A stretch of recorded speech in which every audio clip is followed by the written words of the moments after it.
Boa noite a todos, sejamos bem-vindos a mais esse encontro com o Evangelho de Jesus, que possamos nos desligar das nossas preocupações, das ocupações do dia de hoje, trazer o nosso pensamento em direção a Jesus, sentindo a presença do nosso Mestre, que adentra em nossos lares, e suas luzes vão penetrando todos os ambientes, envolvendo todas as pessoas com quem habitamos em nosso lar.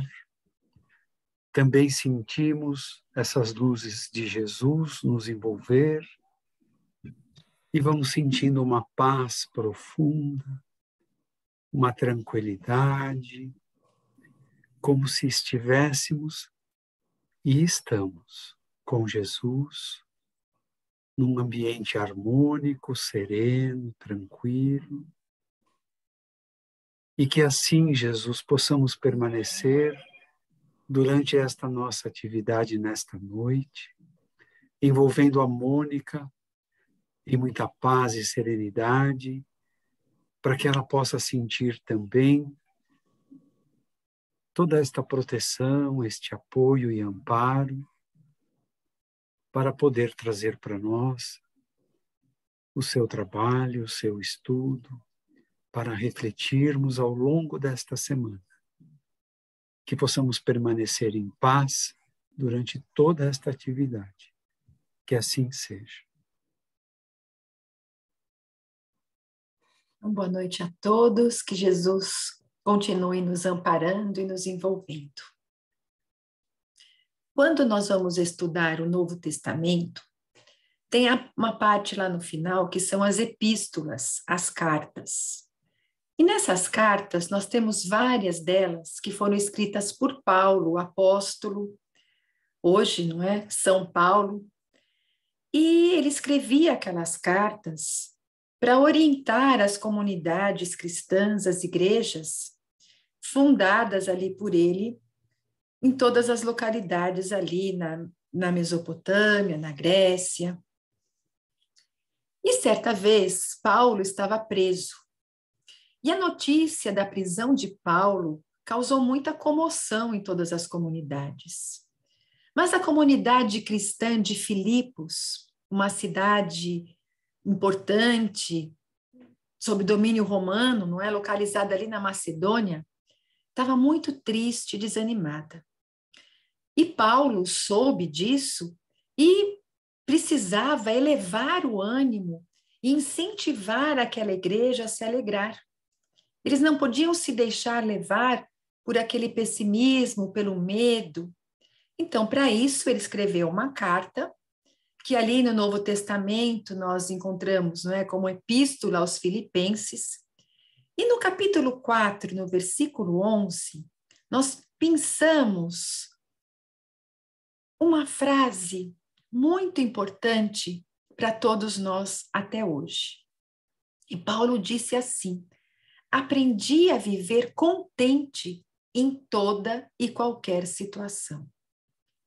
Então, Paulo queria passar para aquela comunidade que, mesmo preso, ele estava alegre e que todos deveriam se alegrar, independente de qual fosse a circunstância que estivesse ali acontecendo na vida.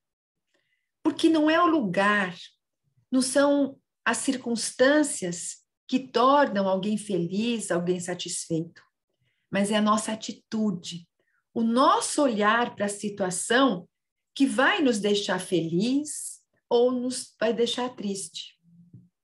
E esse versículo me fez lembrar uma mensagem que frequentemente eu recebo no WhatsApp, com desenhinhos, e está escrito assim, né? Floresça onde Deus te plantou.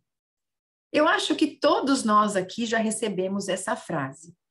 Mas a gente recebemos, olhamos, mas será que nós já paramos para pensar a fundo o que significa essa frase? A doutrina espírita nos esclarece que cada um de nós nasceu, pediu para nascer, nasceu no lugar certo, com a família certa, e passa por todas as circunstâncias mais adequadas ao nosso aprendizado. Explica que todos nós nascemos com os recursos, tanto externos quanto internos, necessários para que possamos realizar o aprendizado para o nosso crescimento, para que a nossa jornada tenha o êxito para qual ela foi programada. Porque a nossa encarnação não acontece ao acaso. Os espíritos nos informam, e André Luiz relata muito bem isso, que há um planejamento muito bem elaborado para que cada um de nós possa ter o aprendizado necessário aqui na Terra, para que possa vivenciar as situações que irão realmente promover a nossa reeducação, o nosso reajuste com as leis divinas, o nosso aprimoramento espiritual, a nossa autoiluminação. Então, nessa programação, é levado em conta as nossas ligações afetivas, as nossas, então, necessidades, o nosso corpo como deve ser. Então, todo o trabalho, como nós já falamos anteriormente, do perispírito, passando para todos nós, não é? Essas informações necessárias. Porque a nossa vida, ela é o quê? Resultado das nossas atitudes em vidas pretéritas. Nós podemos dizer que somos herdeiros de nós mesmos. Então, tudo que nós praticamos, os nossos atos e os nossos pensamentos, causam impacto em nossa vida. Portanto, nós não vamos ter, e não temos, né, o pai ou a mãe por acaso, aquele irmão por acaso, aquele círculo familiar por acaso, aquele núcleo de amigos ou de trabalho por acaso. Nós não nascemos em determinada época, em determinado país por acaso. Nós não trazemos alguma deficiência física ou algum probleminha ou problemão de saúde por acaso. Então, as situações desafiadoras que surgem em nossa caminhada não são obra do acaso. E a doutrina espírita explica muito bem para todos nós. E também não são castigo divino. Aliás, não combina com Deus essa coisa de castigo, porque Deus é justiça, Deus é amor, Deus é bondade, Deus é Pai, como ensinou Jesus. E nós, então, sabemos pela doutrina espírita que tudo obedece às leis divinas. E a lei de ação e reação é uma lei que rege a nossa relação com o universo. O José Carlos de Luca, no livro Pensamentos que Ajudam, sobre isso, ele diz que a vida, ela sempre vai devolver para nós o que nós damos para ela. E que a vida tem um sentido, então, pedagógico, jamais punitivo. Então, é esse sentido pedagógico que vai permitir com que cada um de nós experimente o que? Os frutos que nós plantamos pelas nossas andanças pela vida, pela nossa caminhada. E assim, experimentando essas situações, nós vamos tomando consciência do resultado de tudo aquilo que nós plantamos. E tomando essa consciência, nós vamos tendo, então, essa força, essa condição para modificar as atitudes que nós tomamos que não deram bom resultado. Então, isso é que explica a doutrina espírita. Então, é muito lindo nós sabermos que nascemos com um planejamento, não é? E que tudo obedece às leis divinas, e que Deus está supervisionando tudo para que cada um de nós tenha a melhor experiência possível para sermos felizes. E quando falamos que nascemos com planejamento, não significa que tudo que está traçado vai ser cumprido, e nem que exatamente tudo aquilo é traçado nos mínimos detalhes. São as coisas macros. Então, a programação básica do nosso aprendizado é traçada. Agora, se tudo aquilo que foi traçado será cumprido ou não, vai depender das nossas próprias escolhas.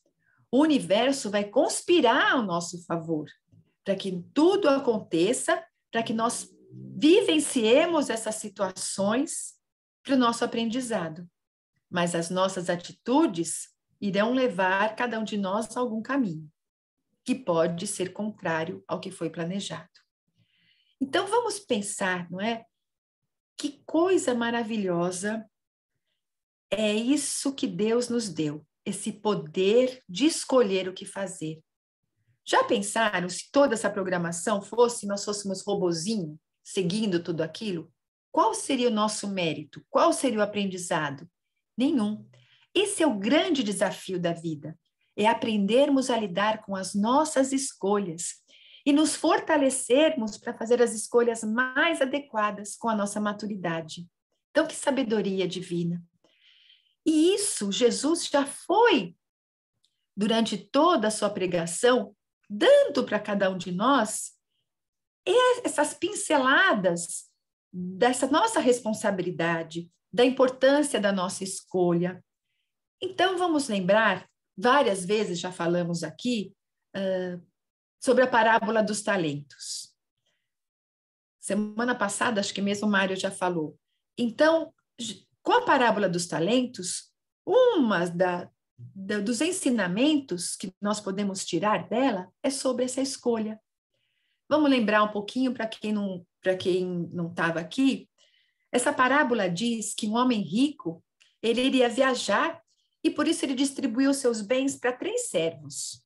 E distribuiu esses bens de acordo com as habilidades naturais de cada um. Assim, para um ele deu 5 talentos, para o outro 2 e para o outro 1.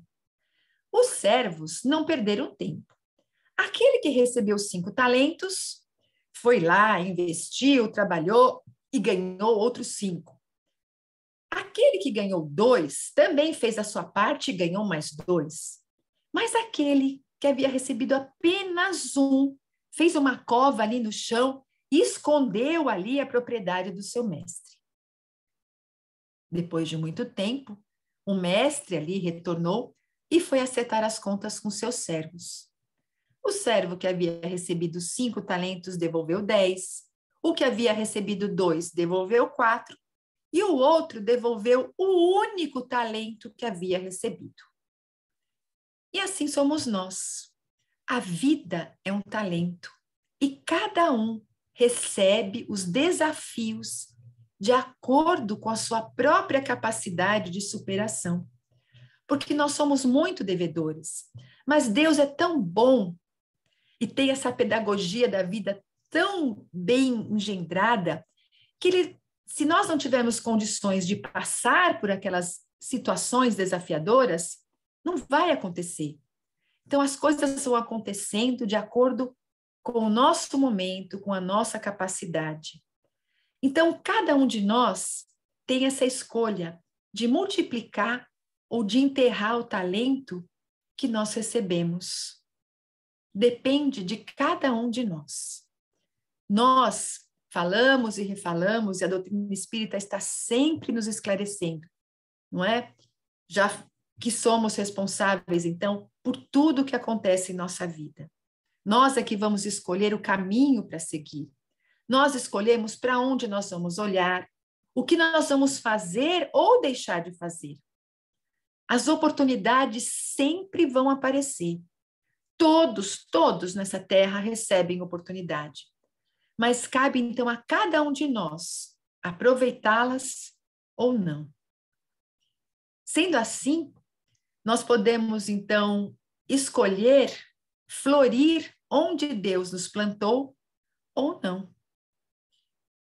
Tem um escritor, palestrante, pastor americano, chamado Robert Schuller, já desencarnou, em 2015, e ele escreveu um livrinho, um livretinho, né, bem pequenininho mesmo, escrito, que o título é Floresça Onde Está Plantado. E ele narra várias histórias, vários exemplos nesse livrinho, que nos chama mesmo a atenção e nos desperta para que nós possamos perceber qual é o nosso lugar e o nosso papel no mundo. Então, uma dessas histórias, ele conta que durante a Segunda Guerra Mundial, Claro, muitos soldados, eles foram treinados ali nos Estados Unidos e iam para aquelas bases militares da Califórnia. E uma dessas bases, existe até hoje, ela está localizada ali numa parte bem isolada, num daqueles desertos ali da região.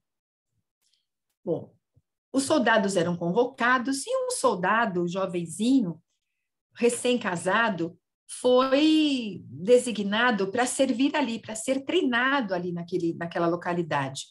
Mas recém-casado, ele não queria ficar longe da mulher e levou então a sua esposa. Foram para lá e, embora aquele ambiente de deserto não fosse assim convidativo, né, eles queriam ficar juntos o máximo possível, porque assim que finalizasse o treinamento, ele iria partir para a Europa, né, para o fronte. E a única, então, moradia que eles puderam encontrar próximo à base era uma casa pequenininha, muito rústica, que tinha sido abandonada por um índio que morava ali na região. Bom, chegaram lá, ela ajeitou a casa, fez tudo de acordo com as possibilidades, e os primeiros dias foram maravilhosos, não é? Só o amor e uma cabana bastavam. Era tudo tão pitoresco, até agradável aquela situação, tolerável. Mas os dias foram passando, o marido ficava o dia todo lá em treinamento, chegava cansado. Ai, mas a primeira semana, a segunda, foram indo. Mas com o passar do tempo, ela foi se sentindo muito sozinha. Não tinha muito o que fazer, ela não tinha com quem conversar. Imagina se você está num deserto, ali na época da Segunda Guerra Mundial, né? Mas chegou o verão, e com a chegada do verão, vinham grandes tempestades de areia, aquela temperatura altíssima, batendo os 45 graus, e a situação ficou intolerável para ela. Para ajudar, nesse período, o marido foi designado para uma missão de 2 semanas, pouco longe dali, mas no deserto também.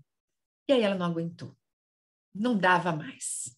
Ela escreveu para sua mãe, contando que ela estava farta, cansada daquela vida, que ela queria voltar para casa, que ela não suportava mais continuar ali, e aguardou, então, a carta da mãe, com o apoio da mãe. E 1 semana depois, ela recebeu a resposta da mãe. Abriu ali o envelope e tinha um bilhetinho. E nesse bilhete dizia assim: querida filha, junto às grades da prisão estão 2 homens sentados. Um só vê a lama suja. O outro, o céu estrelado. Assinado, mamãe. Ela leu, releu o bilhete várias e várias vezes e entendeu o recado da mãe. Chegou a ficar até envergonhada da atitude que ela queria tomar. E naquela noite, ela pensou como seriam as estrelas vistas dali. Ela nunca tinha reparado. Saiu da cabana, olhou para o céu e descobriu que nunca tinha visto estrelas tão brilhantes quanto aquelas vistas do deserto. No dia seguinte, ela resolveu dar uma volta pelas redondezas para conhecer uma comunidade de índios que ela sabia que estava ali perto, mas ela nunca tinha tido contato com eles. Ela tinha um pouco de medo, de receio, achava que aqueles índios eram um pouco amigáveis. Mas ela resolveu ir até lá.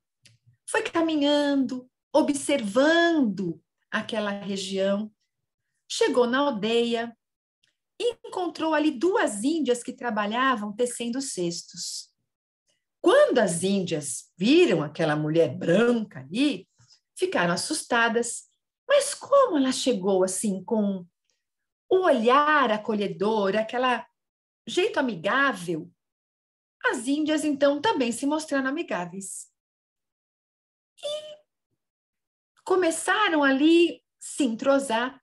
E antes que ela se desse conta, ela estava aprendendo a tecer cestos com aquelas índias. E ali, diariamente, ela passou a frequentar aquela aldeia.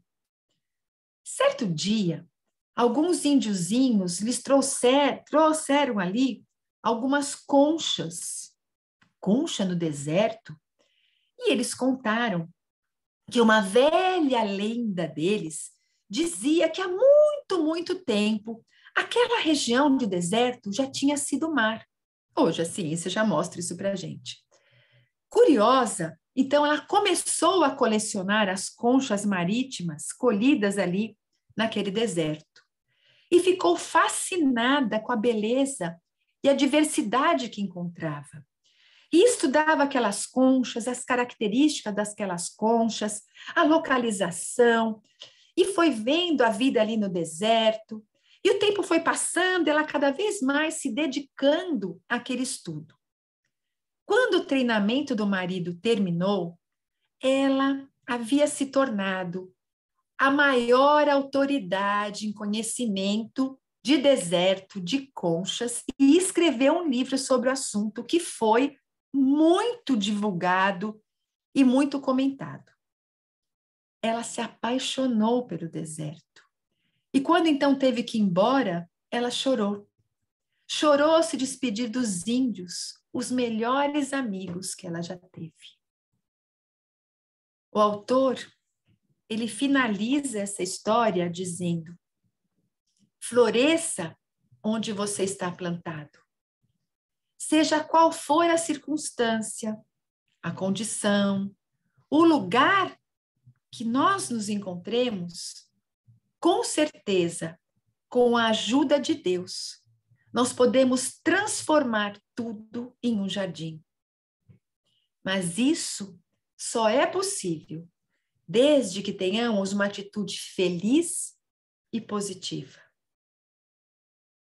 O Robert Schuller, ele afirma que nós começamos a florescer a partir do momento em que acreditamos que Deus não cometeu engano quando nos colocou onde estamos.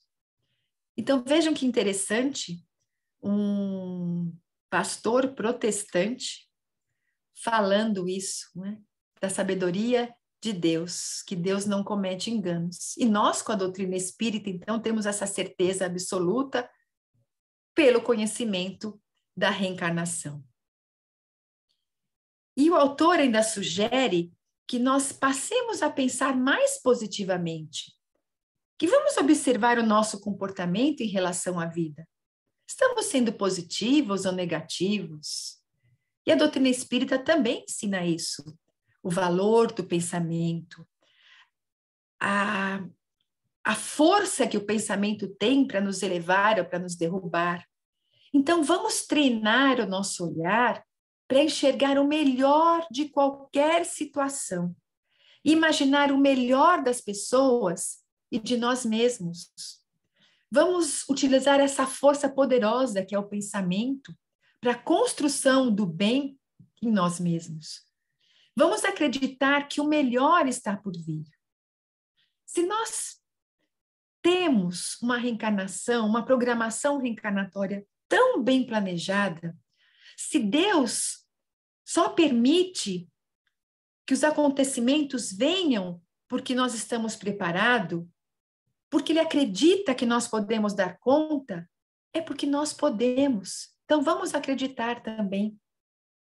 Talvez no planejamento reencarnatório daquela jovem esposa, constasse ali que ela iria passar um período no deserto, para que ela pudesse aprender a enxergar o lado bom das coisas, a mudar o foco, a valorizar a simplicidade, e para que ela também pudesse desabrochar dela essa nova visão. E também que através do trabalho dela, ela iria contribuir com algo tão importante, tão interessante para a humanidade. E aquela jovem, diante daquela situação, daquela situação que provavelmente pode ter sido, então, planejada ou não, ela teve duas opções no seu caminho. Ou olhar as estrelas, ou olhar para o chão, para a lama. E ela escolheu olhar para o céu e descobriu um novo mundo. Mas e se ela tivesse escolhido olhar para o chão? Olhar para a lama, como a mãe escreveu? Com certeza, ela desperdiçaria a oportunidade de tanto aprendizado e realização. E viveria uma experiência de frustração, de dor, algo desagradável. Não dá para prever. Os resultados de olhar para a lama seriam consequência da sua escolha atual, e não uma programação. Ela veio aqui, programado que ela ia viver, ir para o deserto, e aí no deserto ela ia ficar assim, muito desolada, triste, irritada, desapontada, iria se separar do marido, iria ter outra vida. Não, a programação não era essa. Então, essa experiência, não é, desagradável, dolorosa, se ela tivesse tomado essa atitude, com certeza também não ia ser em vão, porque iria fazer com que ela refletisse sobre a sua escolha. E quando ela realmente tivesse essa reflexão, quando conseguisse analisar os resultados que essa escolha inadequada trouxe para ela, quando ela ficasse consciente do que ela fez, aí sim ela teria condições de fazer as mudanças necessárias, de escolher o roteiro mais adequado para o seu aprendizado e seu crescimento. Mas não, ela refletiu na orientação da mãe e fez sua escolha. Em nossa vida, sempre nós vamos encontrar alguém para nos orientar, para nos auxiliar, para nos resguardar dos erros. Assim como na história, a mãe foi a boa conselheira, nós temos o quê? Também, além de pessoas, temos Jesus, os seus ensinamentos, o seu evangelho, e essa doutrina maravilhosa, consoladora, fortalecedora, esclarecedora, que traz para nós aquilo que nós precisamos, aquilo que vai nos ajudar a encarar as nossas dificuldades, não como problemas, mas como desafios a serem vencidos. Então, florescer não é acomodar. Então, é bom que saibamos isso. É aproveitar todas as possibilidades para agirmos no bem. É valorizar o que está ao nosso redor. É nos esforçarmos para fazermos o melhor. É não reclamar, mas ver então as possibilidades. É fazer acontecer.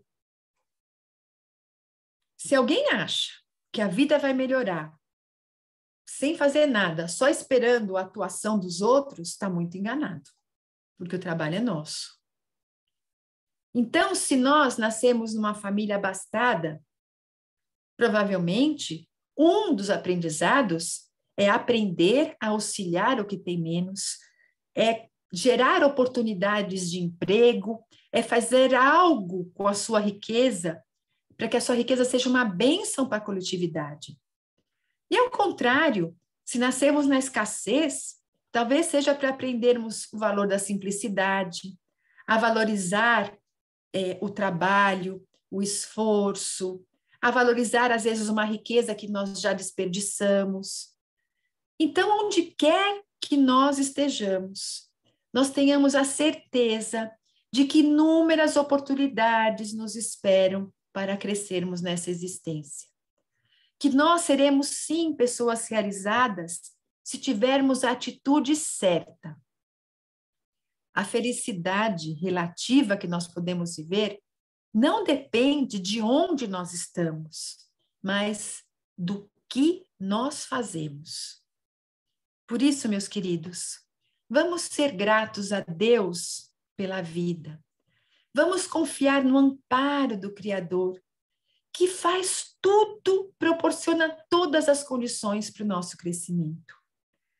Vamos nos acostumar a orar, a pedir força a Jesus, para que, através dos seus ensinamentos, nós possamos ter a lucidez de tomarmos as decisões mais positivas, mais adequadas para conseguirmos multiplicar os nossos talentos, para conseguirmos olhar para as estrelas e assim conseguirmos enxergar as milhares de oportunidades para nos tornarmos melhores. Para que ao final da nossa jornada, quando estivermos novamente no plano espiritual, analisando a nossa trajetória, nós possamos afirmar como Paulo: aprendi a viver contente em toda e qualquer situação. Muita paz a todos nós. Muito bom tema para refletir. Muito bom tema mesmo. Que um grande amigo possa ver a gravação. Que a semana passada falávamos coisas assim, muito semelhantes. Que todos nós sempre podemos fazer alguma coisa a mais, independente do que seja essa coisa a mais. Há tanta gente precisando de tudo. Tomara ele veja e possa refletir um pouquinho mais. Conversávamos exatamente nesses termos. Sempre temos oportunidade de fazer alguma coisa útil. Ajudar alguém. Desde os profetas já nos ensinavam, né? Vestir o nu, alimentar o faminto, calçar o descalço, acolher a viúva, amparar o órfão. Esse o ensino. Então, todos nós podemos ligar para alguém, sorrir para alguém, visitar alguém, orar, sem que a pessoa saiba, por alguém. É um campo imenso que a Mônica abriu hoje para cada um de nós refletir no seu mundo, na sua vida, no seu cotidiano. Muito bom. Agradecemos a Mônica por essa profunda lição, aos benfeitores, amigos que a ampararam, instruíram, orientaram.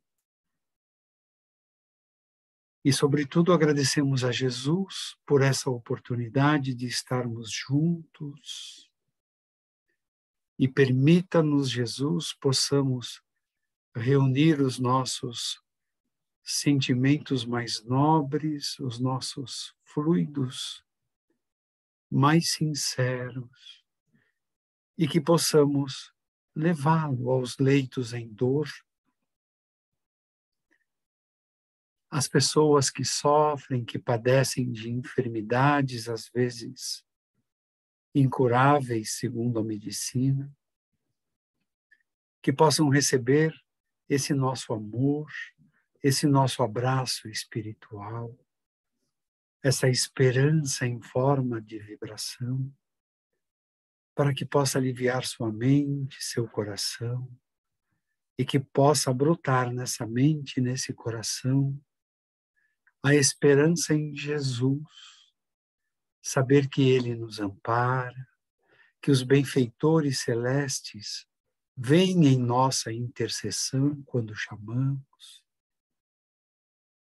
para que possam assim aliviar suas dores, que não alimentem preocupações, mas que sejam felizes como Paulo orienta. Sempre feliz, não importa se na alegria ou na tristeza, a felicidade é de estar vivo. Levamos essas boas energias aos lares que precisam se reharmonizar. Que essa vibração envolva mentes e corações dos casais, para que possam aliviar, perdoar, amar, entrelaçar os sentimentos do bem um com o outro, fortalecendo, iluminando o lar, as mentes e os corações desses casais em paz, em serenidade e muito amor. Vibramos para os jovens que andam preocupados, para que aliviem suas mentes e seus corações, para que possam deixar Jesus se aproximar dessas mentes, desses corações, que possam abrir os seus caminhos para o encontro do Evangelho de Jesus, que possam frequentar todos os lugares onde haja o Evangelho de Jesus, que possam ser acolhidos, fortalecidos, renovados, para que possam seguir passos firmes para um futuro imenso que os aguarda, de trabalho, de prosperidade, de paz, de amor e de harmonia. Vibramos para os nossos lares, para que sempre possa estar em harmonia, serenidade, amor, compreensão, respeito.